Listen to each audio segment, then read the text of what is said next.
This is cult movie.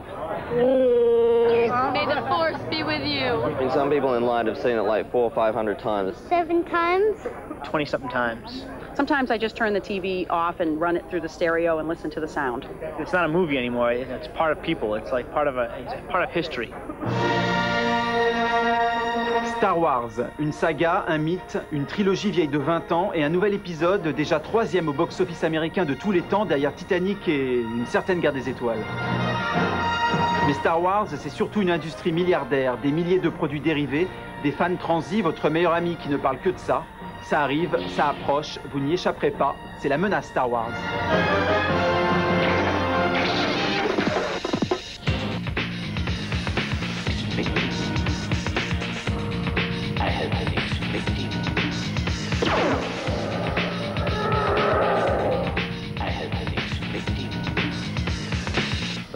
Le fait qu'il y ait encore un tel enthousiasme 20 ans après est un vrai mystère.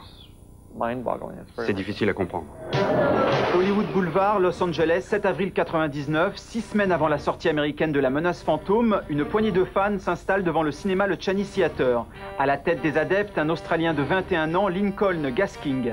Il a un sac de couchage et 960 heures devant lui. We wanted to do something in a community sort of thing, so this was lining up is basically what Star Wars is all about, and we thought of where we could do it, and the Chinese Man Theatre in Hollywood, with all its history, the fact that it came out here first back in 1977 was probably the best place to start it. On a des connexions avec l'Internet, on a l'électricité qui était donnée par Hollywood Souvenirs, on a la bouffe qui était apportée par des gens qui sont très gentils.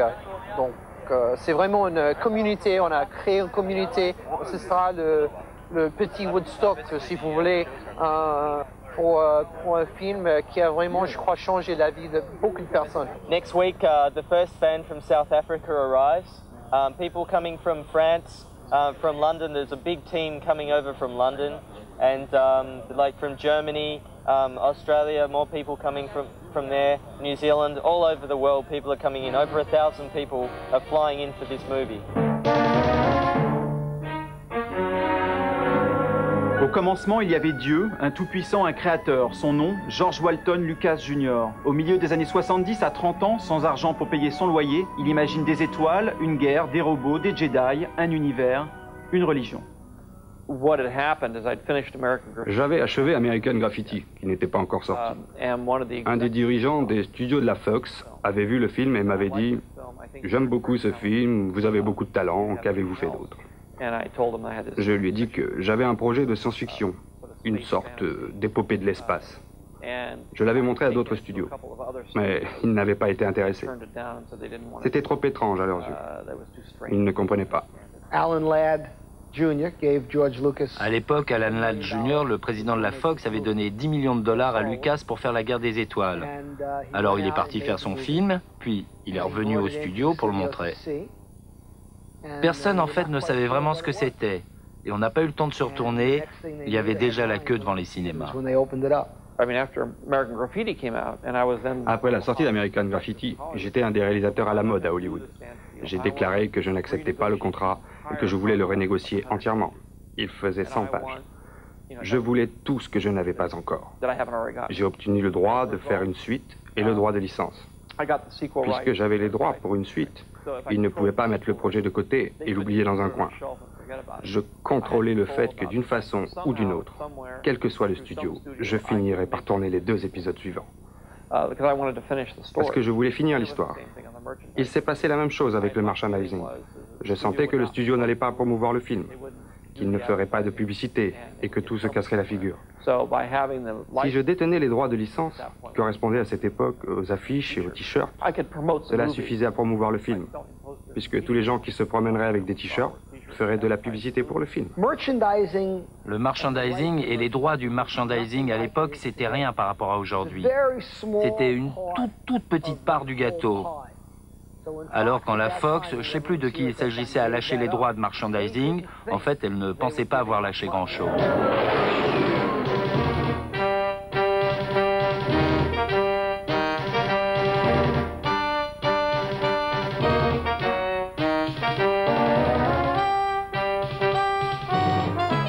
the 7th day we've been here. We started last Wednesday. I've been here 24 hours a day since we started, so I think that's 168 hours and about 820 to go.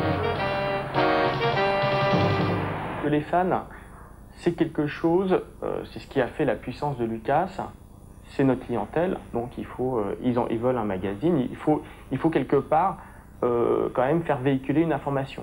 Il y a une demande. Internet, en plus, vient complètement dans cette logique maintenant, c'est pour ça qu'ils ont vraiment développé un site, c'est que bon, il y a tous ces millions de fans au travers du monde entier, autant les informer. Moi, mon lectorat, c'est pas des enfants de 6 ans, ou c'est pas des fans de la génération d'il y a 30 ans, c'est du 6 aux 60 ans.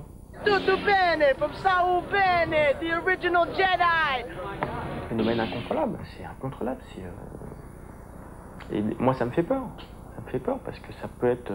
J'ai des fans qui m'appellent chez moi le dimanche matin. Mais c'est comme tout phénomène fanatique. Ils vous appellent pour me parler. Puis de quoi? De Star Wars, et puis ils me respectent parce que j'ai fait le magazine, alors que bon, je suis comme tout le monde, quoi. Il n'y a rien d'exceptionnel. Peace, Obi-Wan Kenobi! Ce qui m'avait étonné, c'est que chez un fan, une fois, c'était plusieurs années avant que je fasse le magazine, c'était un gars, je crois, qui avait une des plus grosses collections au monde. Et ce qui m'étonnait, c'est que quelque part, il avait tous les jouets, mais il n'avait même pas les vidéos. In honor of Obi-Wan Kenobi, please step back, young Jedi. It's all good, the young Jedi. On parle souvent du mythe Star Wars. Et il y a le mythe George Lucas, parce que quelque part, le créateur existe toujours. Lucas est là. Lucas est vivant de son mythe. Il est passé du côté obscur de la force financière, on peut le voir comme ça, si ça vous fait plaisir, mais il est quelque part, c'est quelque chose qu'il n'a pas voulu. Je me contente de faire des films. Et je mène une vie plutôt simple. J'essaie de ne pas me laisser dépasser par la folie qui m'entoure. George a compris qu'il est devenu une véritable franchise et que depuis son magnifique ranch de Caroline du Nord, il dirige un empire. On peut difficilement l'ignorer quand on est le cœur d'une société d'actionnaires estimés à des milliards et des milliards de dollars. Il n'est pas idiot, et c'est aussi un homme d'affaires qui a réussi à autofinancer ses propres films. La Fox n'a pas financé ce film comme elle le fait généralement. Elle l'a seulement distribué.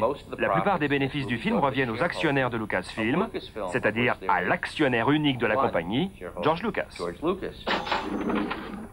Malheureusement, il faut d'importantes ressources pour faire un film, des sommes considérables. Il est impossible de réunir tout cet argent si on n'est pas un homme d'affaires. Personne ne viendra vous donner cet argent en vous disant « Prends cet argent et fais ton film ». Ça ne se passe pas comme ça. Il faut trouver une manière d'amasser cet argent. Et quand on a trouvé une manière d'amasser de l'argent, on est un homme d'affaires. En 20 ans, Lucasfilm est devenu une multinationale. Les effets spéciaux ILM, c'est lui. Le son THX, c'est encore lui. En 97, il relance la machine, ressort la trilogie avec quelques images en plus. Résultat, succès, donc recontrat avec la Fox pour les 3 nouveaux volets de Star Wars. Lucas produit, Fox distribue. Lorsqu'un produit a un public qui est déjà acquis, on peut s'attendre à une négociation difficile. Alors la négociation a duré 3 ou 4 jours entiers, mais lorsqu'on est sorti, les deux parties étaient satisfaits des conclusions. Personne ne prenait de risque. La Fox ne prenait aucun risque sur ce film. Ah, vous me demandez quels sont les termes du contrat? Bah, c'est bien d'essayer. Je trouve que vous avez du mérite, mais vous voyez, on va pas en parler. Je vous dirais seulement que, quels que soient les termes du contrat, les deux parties étaient satisfaites. Est-il vrai que la Fox ne perçoit que 10% en tant que distributeur? Il y a toutes sortes de rumeurs autour de cela. Mais ce n'est pas vrai, vous démentez cette affirmation? Si je dément quoi? Que vous ne percevez que 10%? On va dire les choses de cette façon. Si je vous démentais les choses à la manière d'Hollywood, de toute manière, vous ne me croiriez pas. Est-il vrai que la Fox ne perçoit que 10% des profits avec un plafond de 50 millions de dollars et que vous percevez 90% des bénéfices? Je ne pense pas qu'il y ait de plafond à ce qu'ils peuvent garder. Mais dans l'ensemble, c'est bien cela. C'est plutôt avantageux pour vous, pas vraiment pour eux. Mais ils ne font rien. Et on finit par se demander pourquoi ils reçoivent tant d'argent, alors qu'ils ne font pas vraiment grand-chose. Il est juste de recevoir des bénéfices quand on a investi en quelqu'un. Mais pourquoi donner de l'argent à celui qui n'a rien investi?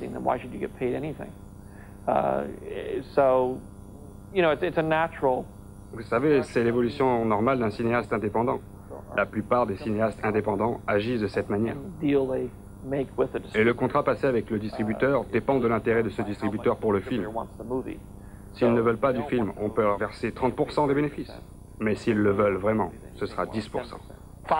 Fox n'a rien eu à dire sur le tournage, mais alors ce qui s'appelle rien, c'est son film. Vous croyez qu'on peut dire à George Lucas ce qu'il doit faire? Moi, je pense pas. Il faut pas. C'est son film, c'est son enfant. Nous, on est la nounou. Il est le père de l'enfant. Il est Yoda. Réfléchissez un peu à ça. C'est lui qui fait le film. Nous, on peut pas lui dire ce qu'il doit faire. Vous dites souvent à votre père ce qu'il doit faire? Non, non, moi non plus.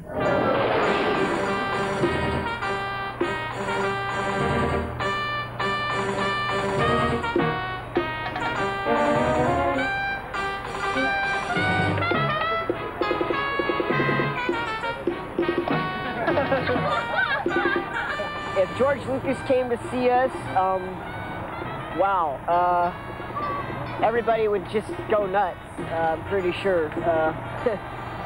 I mean, George Lucas, wow. I could not tell you what would happen if George Lucas came down here because it'd just be unpredictable. Everybody kind of be just, you know. They line up to get tickets. Ils font la queue pour les billets et ils font la fête. Et dans ce cas précis, ils se sont dit qu'ils allaient faire la fête pendant un mois. Et ils l'ont fait. C'est un moyen pour les garçons et les filles de se rencontrer. Il y avait des gars qui faisaient de la publicité pour leur site internet. Vous savez, c'est une sorte de happening. Ils passent un bon moment ensemble. Certains d'entre eux ne sont peut-être même pas allés voir le film. Quand la salle a ouvert, ils sont peut-être allés voir ailleurs. Titanic contenait 250 images truquées, le nouveau Star Wars en a 2000. Pour financer le développement des effets spéciaux, Lucas a besoin d'une couleur, le vert, celui des dollars.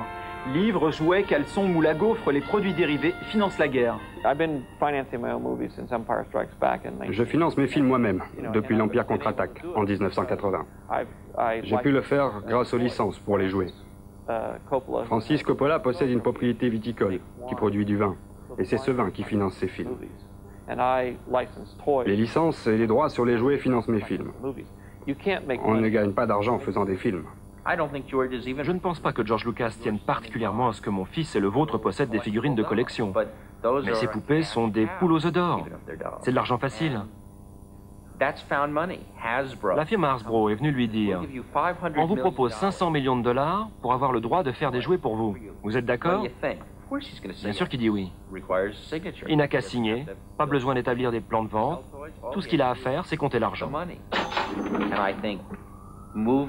Je crois que les spécialistes et les étudiants en histoire du cinéma vous diront que cela a forcément influencé son point de vue de réalisateur. C'est peut-être inconscient. Mais pourquoi met-il dans son film un personnage comme Jar Jar Binks? Beaucoup d'adultes ont détesté ce personnage. Il est incompréhensible, ennuyeux, idiot. Mais bien sûr, mon gamin de 6 ans l'adore. Et les cyniques vous diront que ce personnage a été imaginé pour que les gamins de 6 ans puissent acheter des figurines et aller chez les vendeurs de burgers.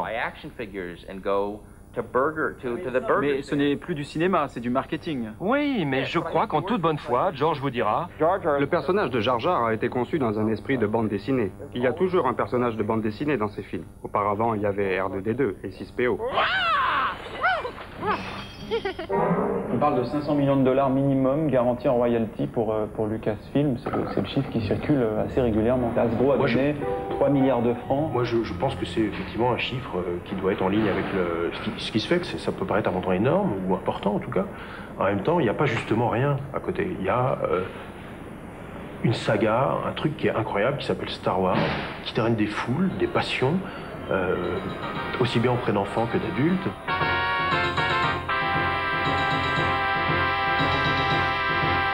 Il y a une équipe de de la société Lucasfilm, donc qui est la société de George Lucas, qui contrôle et qui approuve les maquettes de jouets, les projets de jouets, et George Lucas lui-même est exposé, bien entendu, à toutes ces gammes de produits. C'est un mythe. C'est un mythe? Vous voulez dire que vous ne voyez jamais les jouets? Je ne vois jamais les jouets. Si je veux en voir un, je dois aller dans un magasin. Ils ne m'envoient même pas les jouets après fabrication. Donc vous ne pouvez pas vous amuser avec vos jouets? Je vais les acheter dans un magasin. Je les achète pour mes enfants parce qu'ils me demandent s'ils peuvent en avoir. Alors j'appelle le service des licences chargé d'approuver les modèles de jouets.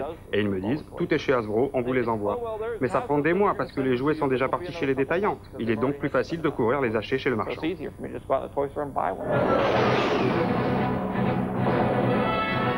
Les boutiques ont l'interdiction de vendre les jouets avant le 3 mai 99, sinon représailles. Les plus malins appliquent la règle à la lettre, à la minute près. 3 mai, minuit 01, les portes s'ouvrent sur un trésor en plastique.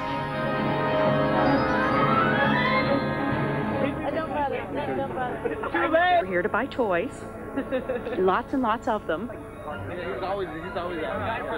I have too much money in my pockets and too many plastics to spend tonight. How much do I plan spending? Are the credit cards max?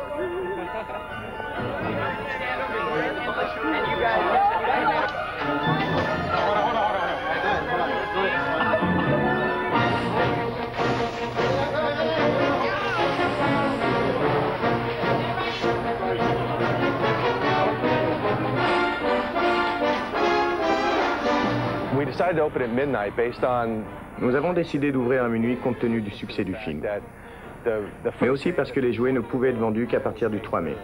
Nous voulions être les premiers sur le marché à vendre les produits Star Wars. Comme les détaillants n'étaient pas autorisés à vendre avant le 3 mai, minuit et 1 minute était ce qu'on pouvait faire de plus tôt.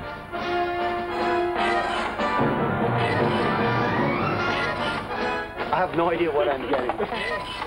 Darth Maul was gone a long time ago. I've lost that race.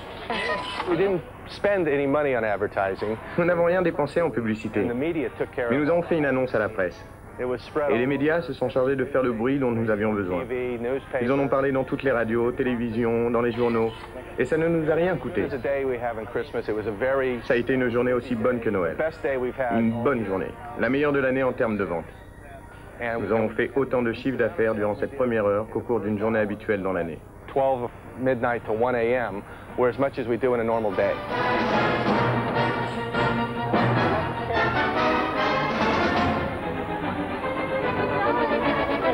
Yeah, we sold already 4,000 toys. Nous avons vendu 4000 jouets en moins d'une heure. 4000 jouets en une heure, on peut dire que c'est bien. Pretty good.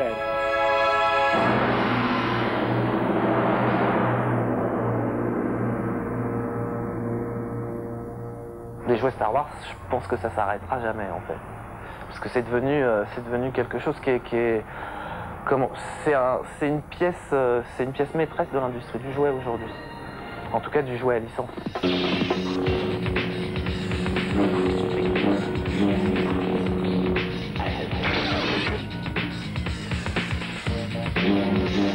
C'est des jouets intergénérationnels, parce qu'aujourd'hui un mec de 30 ans ou de 35 ans s'il a un môme, il se retrouve à jouer avec les mêmes jouets que son gamin. Plus le pouvoir d'achat des collectionneurs et des gens qui ont vécu la première trilogie en salle, plus leur pouvoir d'achat va monter, plus les jouets vont monter et plus l'hystérie va être grande. J'ai des collectionneurs qui veulent, avant de s'acheter cette figurine, ils vont vouloir regarder toutes celles que j'ai sur le pic, voir celles que j'ai en stock. Parce qu'ils vont comparer les peintures, parce qu'ils vont comparer l'emballage, parce qu'ils les gardent telles quelles, parce qu'ils ont un côté... ils doublent leur côté fan de Star Wars avec le côté investissement. La chose la plus probante, c'est le défaut. Le défaut d'une figurine, comme celle-ci, comme ces deux-là par exemple, qui sont sortis en 96. L'une a un sabre qui est démesuré, l'autre qui est la taille normale. Et donc là on voit qu'il y a 2 barres sur la nouvelle et 3 barres sur la première. Sa veste, son gilet intérieur en fait est marron au lieu d'être noir, qui fait que cette pièce doit tourner entre 2000 et 2500 francs aujourd'hui. Et ici on peut compter à peu près 250 figurines, plus les vaisseaux, plus les produits un peu limités. Je pense qu'on va être autour de 25, 30, autour peut-être de 40 000 francs. 90% des différences de la figurine se trouvent sur le packaging lui-même. Ici, par exemple, on peut très bien voir que là, il y a un hologramme, et là, il y a une photo. Donc, même si la figurine intérieure est exactement la même, Le paquet lui-même est différent. Donc les collectionneurs ne les achètent pas pour jouer avec? Non. Il y a certains collectionneurs qui les ouvrent, qui vont les mettre sous vitrine, mais en général, ils jouent pas avec. Les enfants jouent avec. Et après, ils s'en mordent les doigts.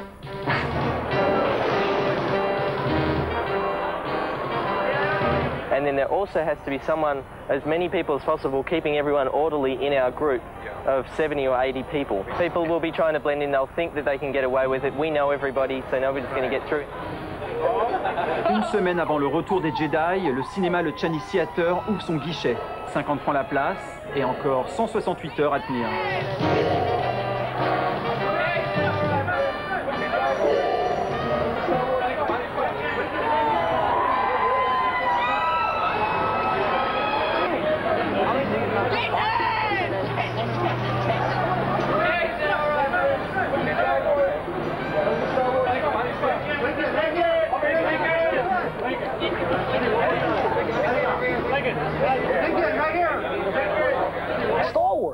La guerre des étoiles. La seule chose qu'on ait besoin de dire sur la guerre des étoiles, c'est que ça sort bientôt. Tout le monde connaît la guerre des étoiles. Et puis s'il y en a qui connaissent pas, bah, quelqu'un leur expliquera. George Lucas et son groupe de collaborateurs vous diront qu'ils ne sont pour rien dans cet enthousiasme. Leur seul travail était de le gérer. Ils n'ont fait pratiquement aucune publicité. La couverture publicitaire a été assurée par les magazines.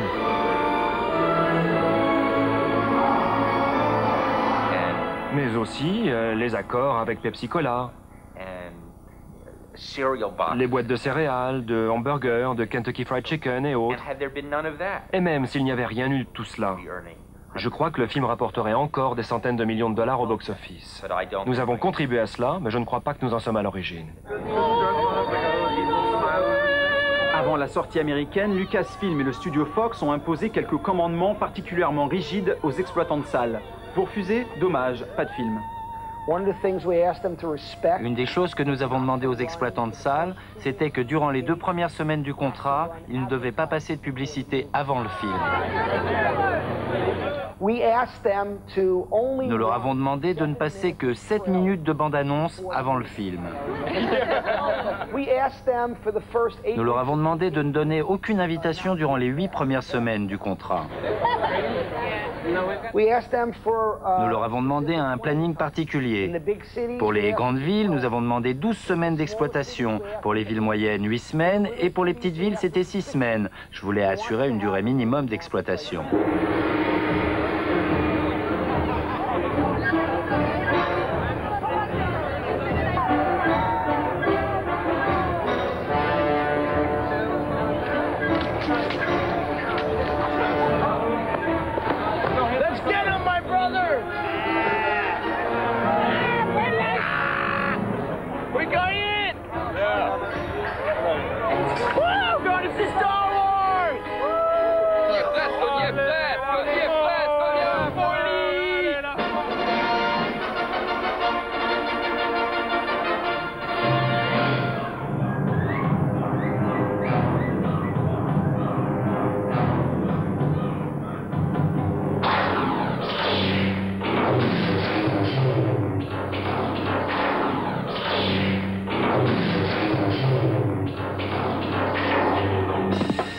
Calcul rapide, les jouets Hasbro rapporteront à Lucasfilm 3 milliards de francs, fast-food et boissons gazeuses 15 milliards, dans le monde la menace fantôme a déjà gagné 5 milliards, total plus de 23 milliards de francs. Pour information, le film a coûté 690 millions, soit 33 fois moins. Alors question, combien George Lucas va-t-il toucher grâce à l'épisode 1? Quand on fait les comptes, ça ne représente pas tant que ça. Quoi, quelques milliers de dollars? Ça devrait faire un peu plus. Mais il y a peu d'argent à gagner dans l'industrie du cinéma. C'est pour ça qu'on ne peut y entrer que si on aime faire des films. Parce que même un film comme La Menace Fantôme, une fois que les cinémas ont été payés, une fois qu'on a payé la publicité, remboursé le coût du film et le coût de distribution, il ne reste pas grand-chose. Vous n'êtes donc pas riche aujourd'hui? Pas tellement, moins que les gens ne l'imaginent, et de loin. Vous n'êtes donc pas millionnaire? Je suis millionnaire, mais pas milliardaire.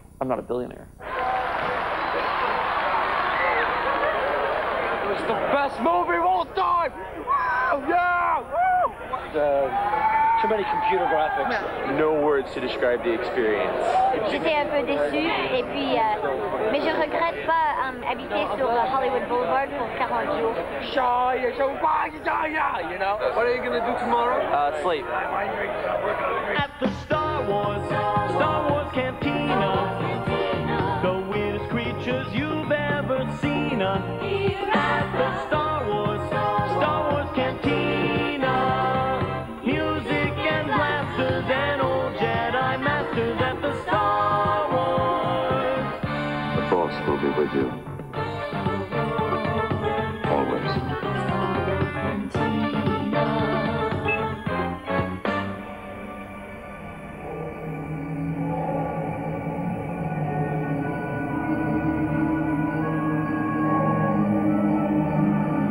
The Force will be with you, always.